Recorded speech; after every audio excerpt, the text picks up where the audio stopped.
नमस्कार मित्रांनो, आपल्या आर मेडिकल मार्टी चॅनलमध्ये आपल्या सर्वांचं स्वागत आहे. तर आजचा आपला विषय आहे पोट भरून जेवावे का? तर तुम्ही म्हणाल आजचा विषय तर तुम्ही काहीतरी वेगळाच आणला. पोटभर जेवल्याशिवाय आम्हाला झोप येत नाही.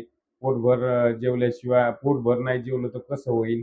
असं तुमचे प्रश्न असतील. पण आपण आयुर्वेदाच्या हिशोबाने तुम्हाला एक आज माहिती देऊ. तर आयुर्वेदाच्या हिशोबाने आपले जे पोटाचं पोट आहे त्याचे एकूण 80% आपण जेवण करायला पाहिजे. तर एक भाग आपला पाण्यासाठी सोडायला पाहिजे आणि एक भाग हवेसाठी सोडायला पाहिजे. सोडणे आवश्यक आहे. जेणेकरून जी आपली पचनक्रिया आहे ती चांगली सुधारेल. त्यानंतर आपल्याला पोटभर जर तुम्ही जेवलात तर तुम्हाला जेवण झाल्यानंतर लगेच झोप किंवा सुस्ती येते.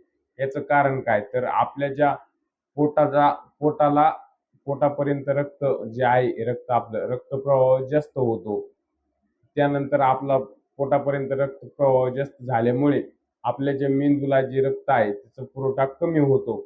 त्याच परिणामी आपल्याला झोप आणि जेवण झाल्यानंतर सुस्ती येते. तर असे पोटभर जेवण्याचे काही दुष्परिणाम जे आहेत, आपली पचनक्रिया जी आहे ती मंदावते. कारण आपली जी पचन संस्था आहे ती तुम्ही पोटभर जेवलात तर त्याला पचन करण्यासाठी जास्त मेहनत करावी लागते. ज्यामुळे गॅस, ॲसिडिटी, त्यानंतर पोट फुगणे अशी समस्या होऊ शकतात. त्यानंतर तुमचं वजन वाढते. कारण आपल्या पोटामध्ये जास्त कॅलरीज साठून राहतात. ज्यामुळे तुमची जो चरबी आहे ती वाढते.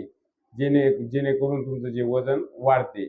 त्यानंतर काय होते, की तुम्हाला जास्त जेवण केल्याने सुस्ती आणि थकवा जाणवतो. तर अशा प्रकारे आजची माहिती होती. तर आजची माहिती आपल्याला कशी वाटली कमेंटमध्ये कळवा. माहिती आवडल्यास व्हिडिओला लाईक करा आणि अशीच माहिती पाहण्यासाठी आपल्या चॅनलला सबस्क्राईब करा. तर धन्यवाद मित्रांनो.